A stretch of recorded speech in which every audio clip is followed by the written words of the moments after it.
only at a later stage it dawned on me that this helping people, sharing my story and giving people hope, is what I'm here for, because that's what I do that on other things, but it was like it was just me living my life, right? The way I serve in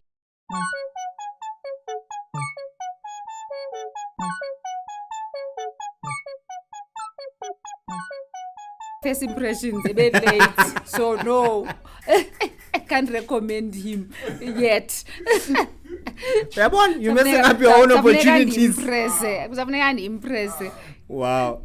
Alright, as Ernest said, manenekazi sifikile sigalelekile igama LB.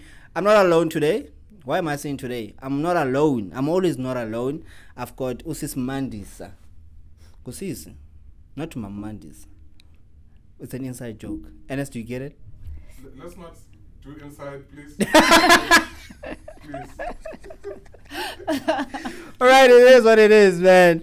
Sis Mandisa, kunjani? Ndiyaphila njani futhi? Hayi ndiyaphila. I'm going to pretend ukuthi ugona ufikayo for the sake of the show, because we've been talking and I feel like we wasted content. I hope we're going to have the same energy when we dive into the interview. Okay. Yes. Please be the best actor you can be right now. Please. Otherwise, how are you, sis? I'm good. Happy to be here. Welcome. Yes, thank you so much. Abanye basilindisile. You know, if we had the abilities, beso balinda ngengoma. But could be. Yeah, no, it is what it is. Okay, cool. Yes. Let's get into it. Who's Usis Mandisa? Yo, Mandisa is a daughter. Yeah, to my mom. I have two sisters. Abeza emva kwam. I'm a mother. So you're the firstborn? I'm the firstborn. Okay. Yes. Sisomdala. I'm a mother. I have a son, adult son, my prince, Nkosana. Yeah, not that prince. Not he calls himself prince. Oh, yes. Well, there's another prince. My one. Yeah, and I'm a professional. I work for a financial institution. One of the.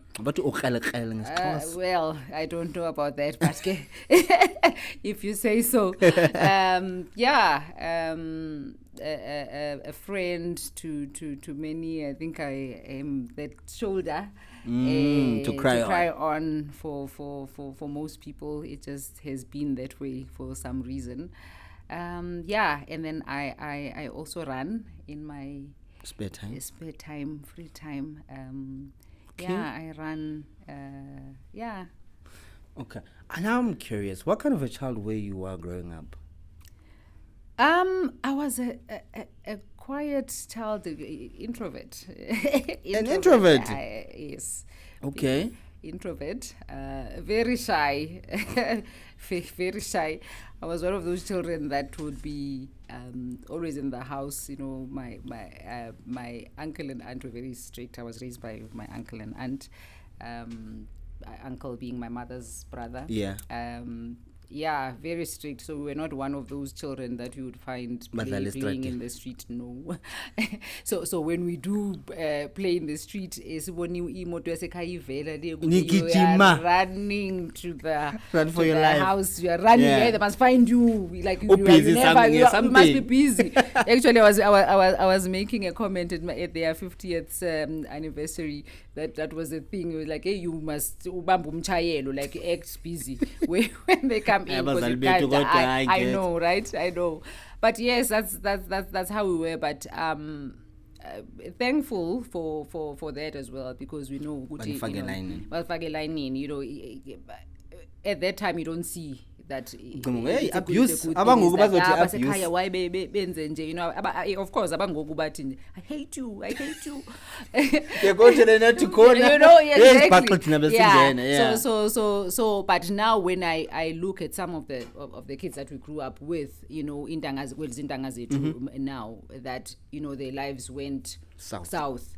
you know, I am thankful, you know, looking back now, it's like I'm thankful they were strict. That shout outs to mom and uncle. Yes. Shout outs. Yes. You mentioned running. Did you play any sports at school?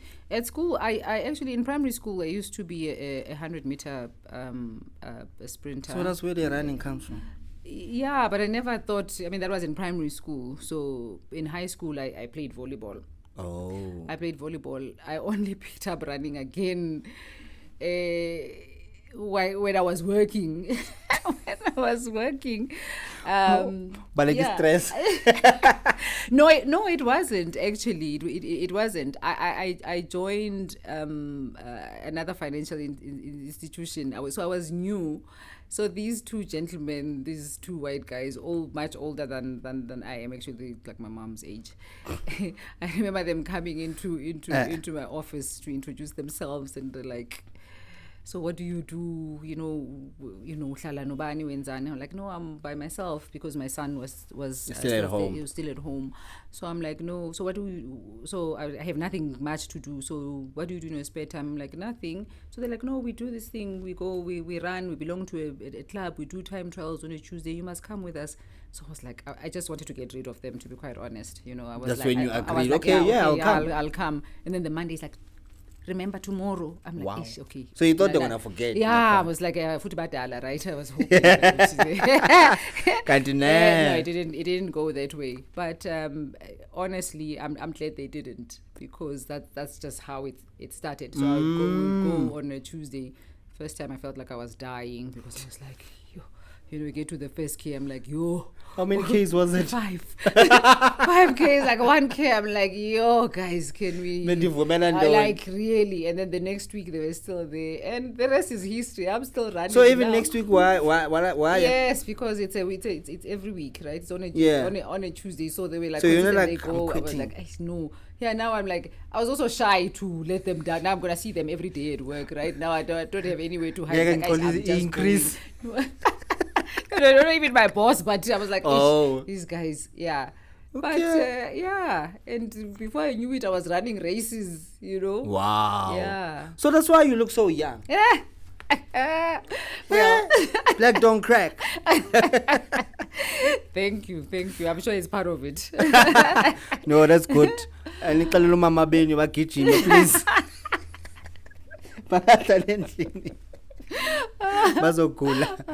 Okay, cool. Let's get into it.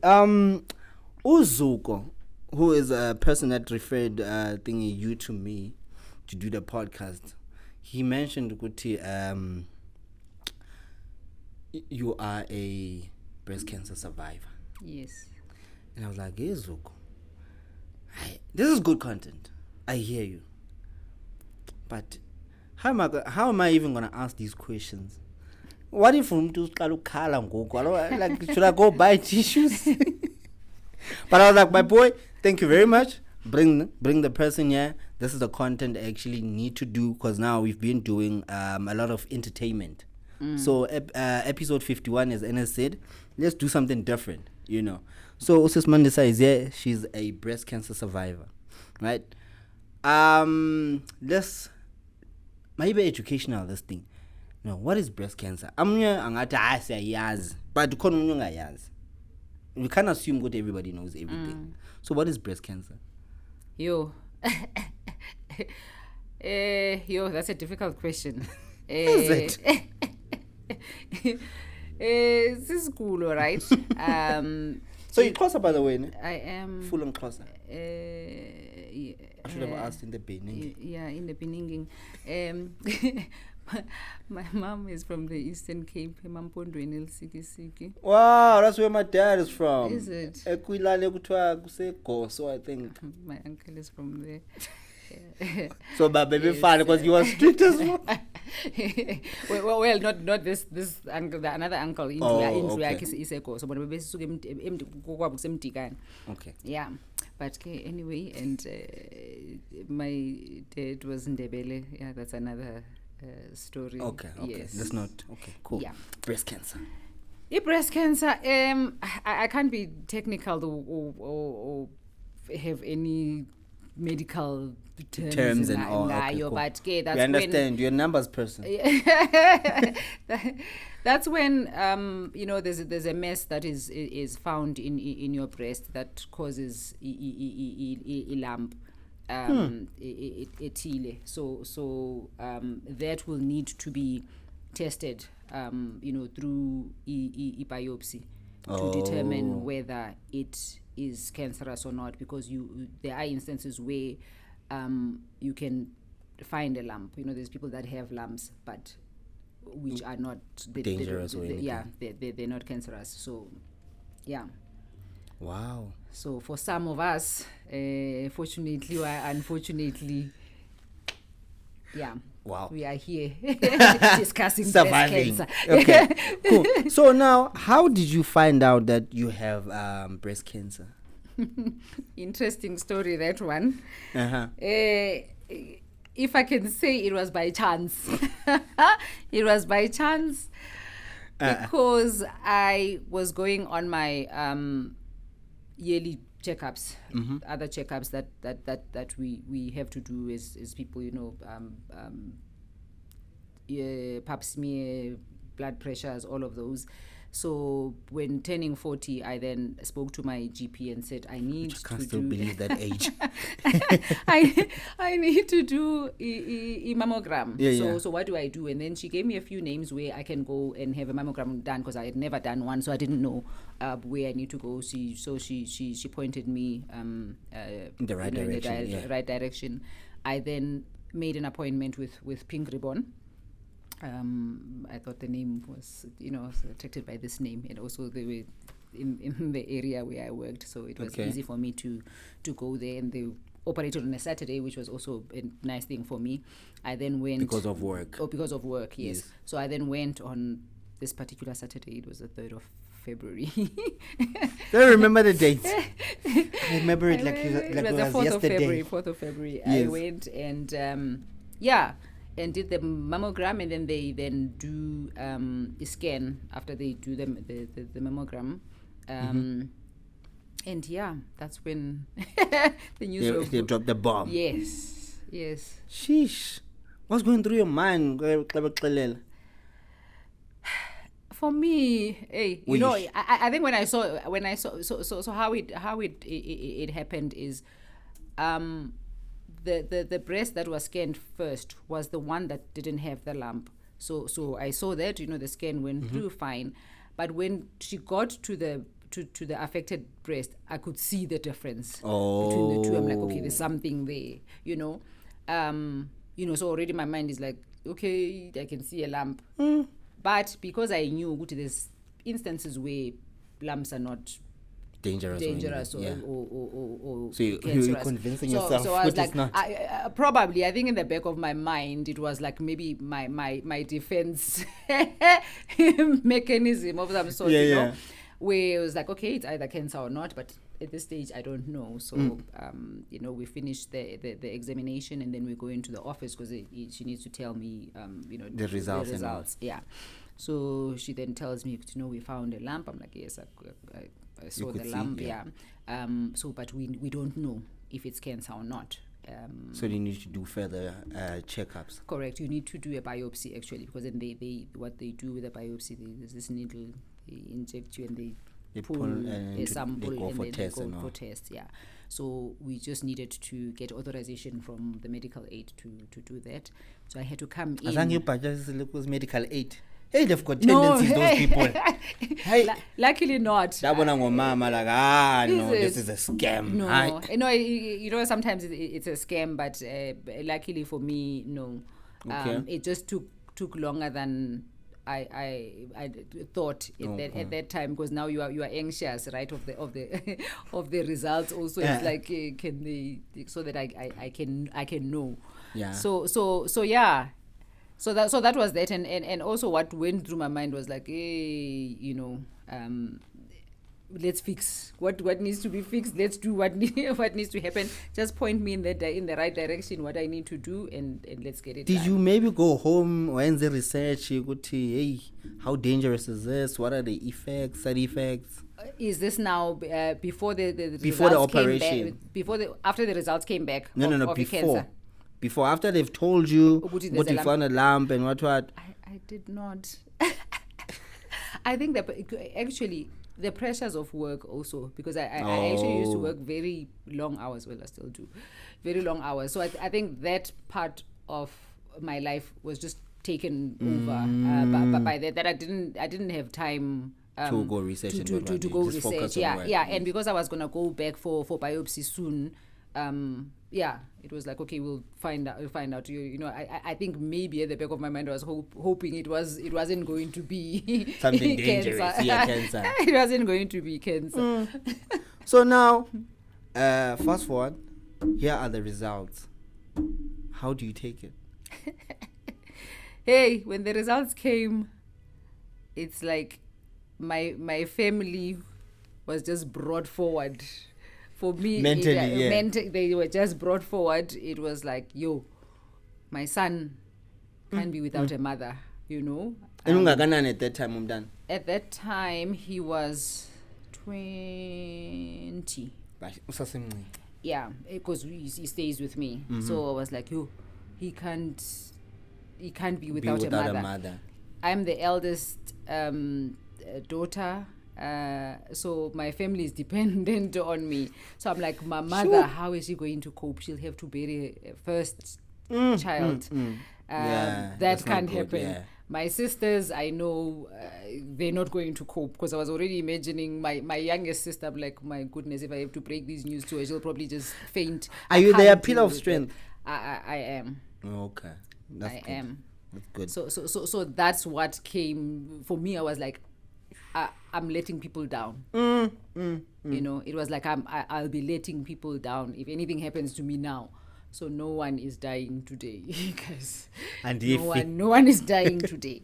Yeah. That was me, and I think that is something that actually helped me through my journey. Because I had those people. I think you're like, I have to live for these people. Yes, I did not focus on myself.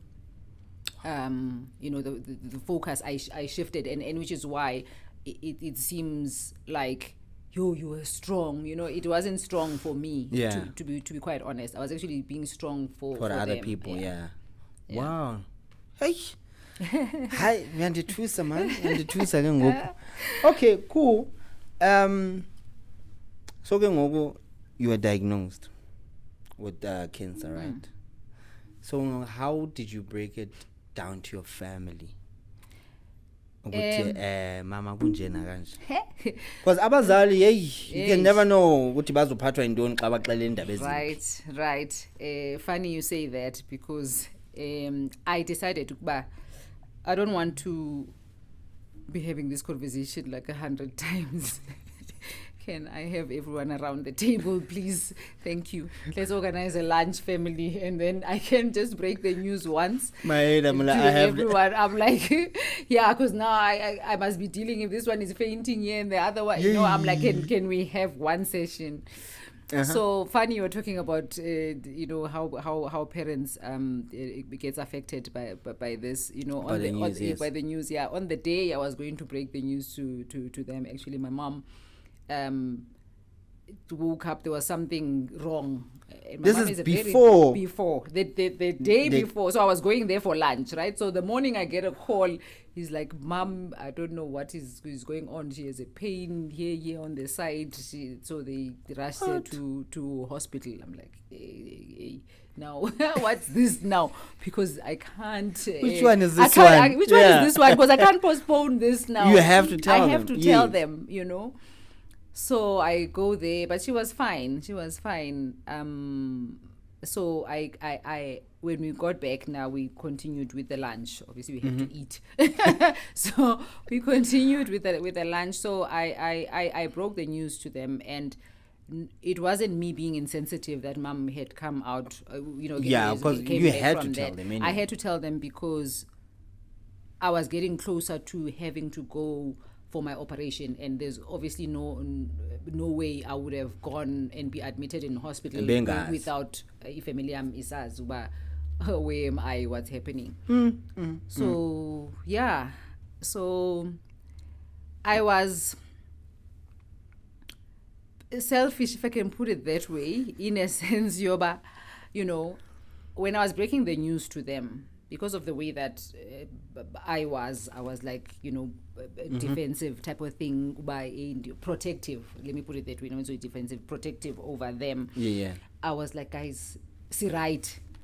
See right. So which only at a later stage I thought about it. Uba, I never gave them an opportunity to feel or to how they took it. It was the way that I took it, and I was like, see right. So they had to be all right, whether they felt anyway. I didn't give them a choice. See right. Yeah. But I don't know how it actually landed, how it made them feel. I never gave them that space, and it was. I'm saying I was selfish in a sense, Yoba. I was, when I was telling people about my status and my journey, I was very deliberate of when I was telling them, because I didn't want people to accelerate stage some, because people will be like feeling sorry for you. Always checking up on you. Yeah, because people have a tendency of just associating cancer with death, right? Like it's like you are dying. It's like whether it's the end for you, right? Exactly. So I was like, if I tell people and they start feeling sorry for me, and it's like and that's gonna weigh down on you. Weigh down on me, and I'm not gonna do what I need to do to get better. So that's how it started with them. So it was exactly that. Hence, I'm calling it selfish, because I was like, I can't get people doing that to me. So therefore, see right, family, see right. See right. So nani ni right, So which was not necessarily the case, but okay. Okay, I've got a message here from someone. I'm sure you know the person. I'm going to research. Congrats. Sisimandi, nguzuko lona. Inocho pesina apha ifekhethi yonke baqhubamba. Uyazi ukuthi ifekhethi yakuthanda iyazinqa ngawe. We are very proud of you, Sisimandi. The work you are doing to help others that are going through these tough things. You got diagnosing breast cancer, the support you're doing for strangers, people you don't know. Abantu abareferwa kuwe, ubancede, uthando lakho for abantu nokunceda abantu. The extent you go ukuthi uncede abantu. I just want to say I am very proud of you. The entire Fed Cats are very proud of you. They love you and you inspire us. Yes, purpose. It doesn't happen every day. We are happy for you. You found your purpose. Your purpose is to make a difference in our community. Keep it up, sisi. Wenza umsebenzi omhle. Siyazinqa ngawe. Sivukelana nawe. We wish you the best of luck. We wish you to collaborate nabanye abantu. Nincede ilanduka abahlali, nincede iSouth Africa yonke. Ngiyabulela. Sure. Yep. How do you feel about that? I didn't see that one coming. You said there's not going to be any tears. What is this? What is this? Man. We don't cry for breast cancer, guys. Now you come with these messages. Hey, we don't cry for breast cancer. Man. Yo. No, that is just hitting it's just pulling on my heartstrings, that one. Yo.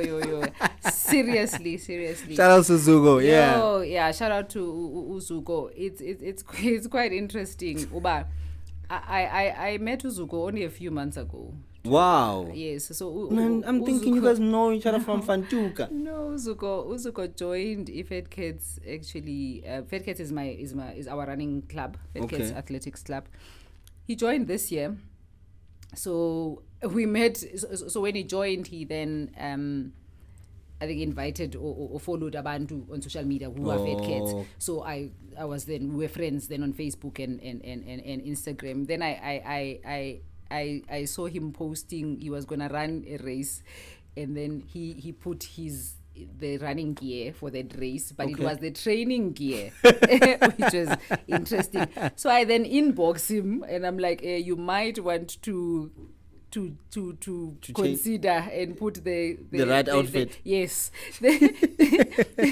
so that's how we started. And that's then how you broke the ice. The ice, yes. And then we only met in August in one of the training runs in person. We only met then, and yes, and so he's been following. So he's been following History Summit through the Fat Cats family, because in October we have a race, a 10K race in our club as the Fat Cats. So in that race, it's an official race. So I run a bus. We call them buses, where you run with people.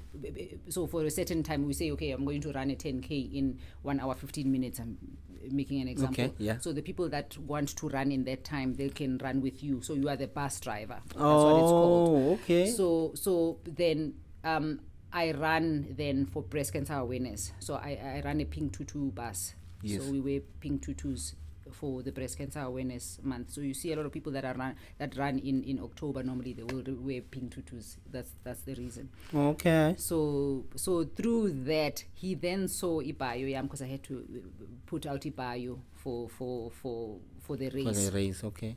So that's when he found out that I was a breast cancer survivor. He's so like, only now. Here's my boy. He can use this. Correct. So Yeah. So for him, it's like we've known each other for a very long time, but actually it's only a few months, and his story has shocked him. And I think the way that he has seen me promote awareness is what spoke to him, and hence I guess we are So here close. today. And hence we are here today. No, that's good. We've got another one. Yeah. I'm not done. Aibo.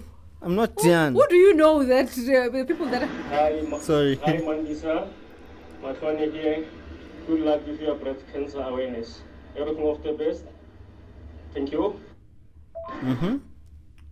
Wow. Short and sweet. Yes. Those are my fellow team members. Yes. No, that's good. Oh, That's thank good. you. So, how was? Okay, you went home. You told the family. You told them what to see right, whether you like it or not. See right. I like that. So now, how was the healing process throughout until they said, okay, now you are fine? Or did they ever say you are fine? Because you mentioned that you are also taking medication to make sure that say susa yonke the way. So, just backtracking, so there's a process that you go through, right? So I had two operations. So the first operation is when they removed my lymph nodes. They're called lymph nodes under my left armpit.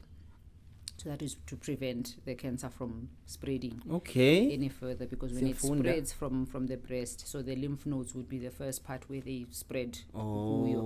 So they then removed the lymph nodes. So that was the first operation. So in that month I actually had two operations. So beginning of the month was the 1st of March.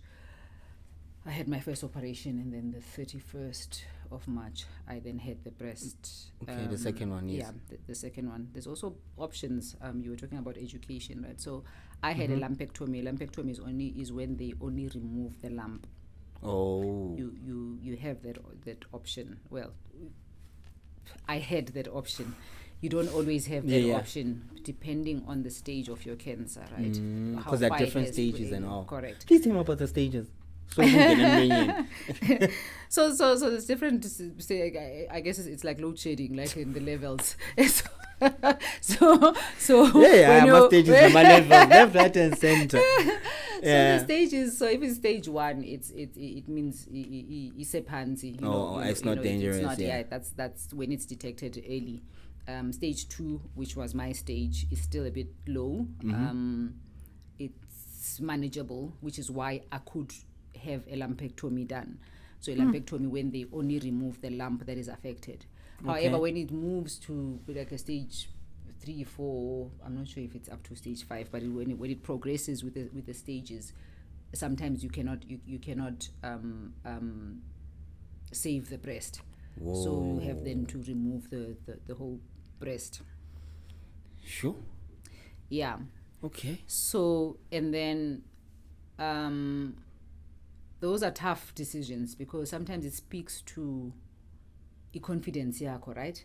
As a person, as in how am I going to, and sometimes I know the people that I've spoken to that have had their breast removed. It's like, you feel you're half a woman, you're half maybe of a woman, exactly that, right? Now when you have to put on a bra, now there's only one side. So all of those things. And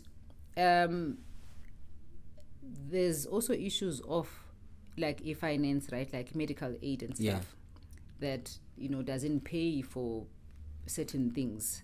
So that's why I need to scam. So I had to do I did lumpectomy. I had to reconstruct. I opted to reconstruct both my breasts, but that's taken as cosmetic surgery. So you pay a lot of money out of your own pocket because medical aid doesn't pay for that. So they will do what they need to do and they leave you. Basically, my installments are gone and you pay cash.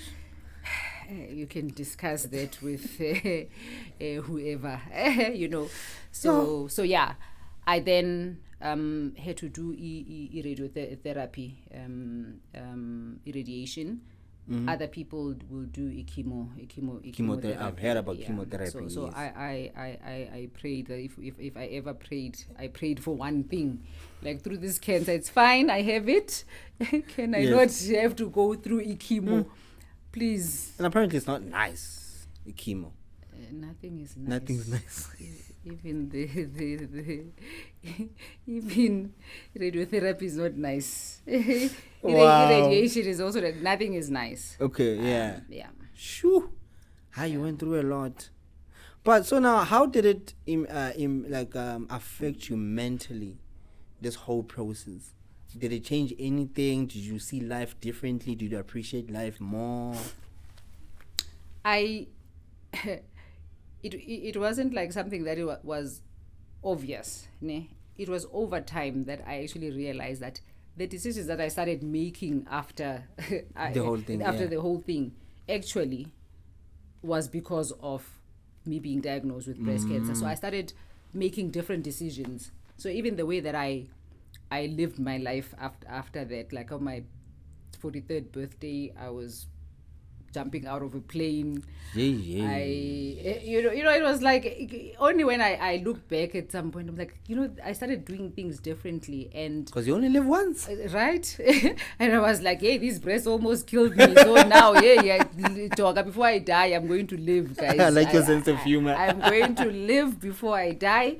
And leave it to the fullest. Listen, and that's what I did. And we were talking about running earlier, and I told you, off air, the crazy thing that I did of getting to Singapore and running a marathon just off the plane. How? It was one of those things. What about that jet lag? I'm like, what jet lag, guys? It will find us. It will find us there. I'm from South Africa. It will find us there, guys. Can we move? So it's those things that I was like, you know what? We are going to die. Like one day. Right, but let's live before we die. Damn it. Ernest, are you living? I'm living in the now, man. Yeah. That's good. That's good, my guy. That's good. Yeah. So with that, sorry, just to continue on that. I started, and it was actually before breast cancer, and I knew Uguti, when we were talking about the purpose. That's when I realized Uguti, what my purpose is, because I was actually struggling a few years before then about what is my purpose. Like I'm at work, but I don't feel this is why I was brought on this earth. I was really struggling with that. To find your purpose. I was like, something is missing. Only at a later stage it dawned on me that this helping people, sharing my story and giving people hope, is what I'm here for, because that's what I do that on other things, but it was like it was just me living my life, right? The way I serve in church is in the foundation of the church. So we go and help people, we go and I support other foundations. When people start foundations, I will donate to those, for them to. There's one where they support elderly people with those adult nappies. So so things like that. I was drawn to those things, and I've always been that person, but I never knew about what that is my purpose, and I was struggling with it. And actually, when it dawned on me, I was like, but it's always been there. I've always been doing this thing, but I just never termed it or named it as in this is my purpose. I was just doing things. But now I was like, you know what? I'm living and I've been saved so that others can find hope in the story that I have to share, or that I will be sharing, to give hope to other fighters, so that they can end up being survivors as well. You can survive breast cancer, guys. Wow, feel like saying, can I get an amen? That's powerful. That is powerful. So how do you go about raising awareness? Are you still continuing with the church thing, or you included the church thing, like the skills you got to make people aware of breast cancer and how they can prevent it or figure it out in an early stage? So awareness for me was never about like the number of people that get to find out about breast cancer. So I support people. So I don't go in like a group session type of thing, those support groups type of thing, because I sometimes feel that you find that people get lost in a group, that's sometimes. True. So I then support Abantu individually.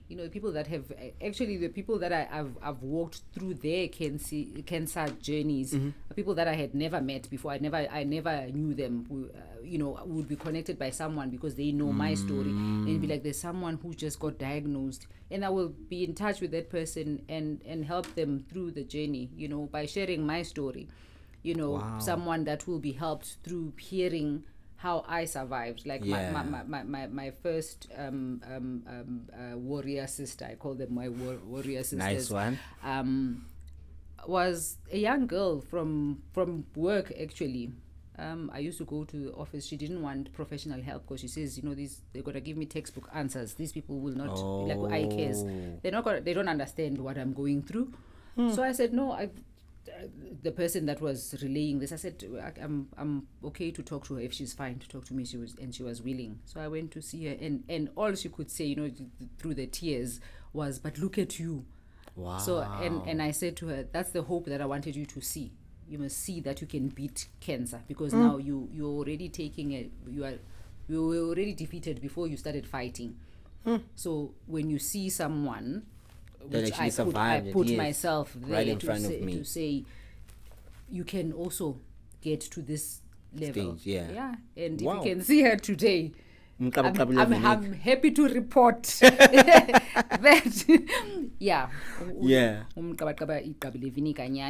and then there's been others that I do the same for. Wow, that's good. I've got the last message. Ernest, do we still have time? We're close to running out, but that's okay. Okay, cool. 2 minutes will be fine, my guy. 2 minutes. Okay, cool. Let's play this one. Hi, this is Mandy.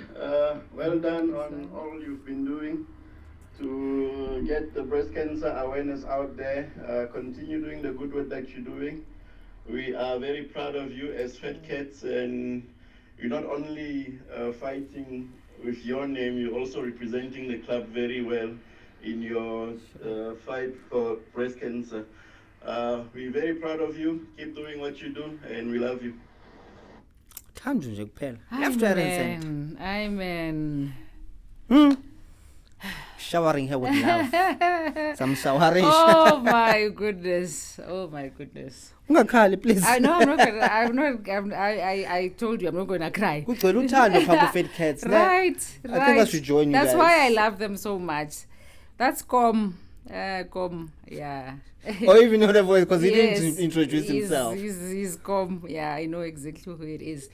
So yeah, I think through the club, actually the club has also been very instrumental in me bringing out the message through running, because that's a platform that they've given me for me to be able to drive the Pink Tutu bus, because that's when I'm out there with, bringing that awareness through running. So it's not just we have to sit in a room and it's not about the cancer, it's out there. We have to be to live, to be aware, yeah. And also exercise actually plays a very big role in recovery. When I started with the medication, so after the operation, I'm still on the medication, actually. So the doctor would say there's side effects on the medication, but she finds that people that exercise don't have so much side effects. I've never had them. I was running, but I wasn't I was just running, but then I became consistent in my running, and right, njengoba unibona. Yo, that's quite a journey. That's yo. Hi, man. Hi, Ernesto. Okay, yeah. Sorry. So now, I'm sorry. Didn't think about our chat we had, yeah? You must suck the titties. You must know. You must know what, hey, baby, this was not yesterday. Let's have it checked out. I'm sorry. Lebu. Okay, come back. Whew. Cool. So, but still, though, would you advise us to do that? Would you advise us to suck titties? Because sorry, we love the titties more than Listen, Mama Lilian Dube can advise more on the sucking of the titties. I don't know about that, but I there's something that I like posting to say: can we as women, guys, pay attention to our boobs the way that guys pay attention to our boobs? I think guys pay more attention to our boobs. Let's examine, let's test, but not in the sense that Lebu here. I'm sorry. I know that's a more fun way of testing for lumps. Please do that, and do advise your partners if you find a lump and you say, baby, this lump wasn't here yesterday. Yes, please do, and get them screened, and they must go check if that lump is can turn out to something else. It might not, but Mama would be so disappointed right now. I don't know what my son will say. Sorry, I don't know Mama. about my son also. It's like, hey, what about sucking of titties now, Mom? Sorry, Mama. It's not me, it's Lebu here, it's guys. The internet. But no, this has been fun. Thank you very much, this one, for coming through. And I must apologize on behalf of my boy there. You know what happened. Yeah, man. Thank you very much for coming through. I would love to have another episode if you're willing, just to talk more, about what you do and all that. If there's part 2, maybe you might be on TV, you might make it big like Sisi. We need you. Yeah.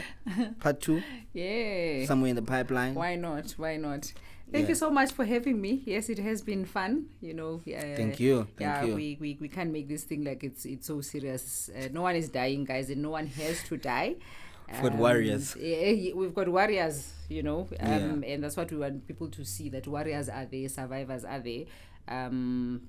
So we continue just raising the flag. I always say when we run, we're running for the fighters, we're running for the survivors, and we're running for the departed, because unfortunately, not everyone survives. A survivor, yeah. So that's also the reality of things. But let's get screened, let's get tested. Early detection saves lives. It saved mine, and it can save yours too. Wow. Is your mom proud of what you're doing? Very proud. My son also. Those are my 2 big supporters. Nice one. Jabuleli Lali Paluga, we out. Juicy, yeah. I heard my niggas be proud of me. Look I'm repping my city so wavy, ain't nobody stopping me. Yeah, I'm giving no one apologies. I'm up with the squad, can handle the sauce. I'm tryna make me some rands. Look at my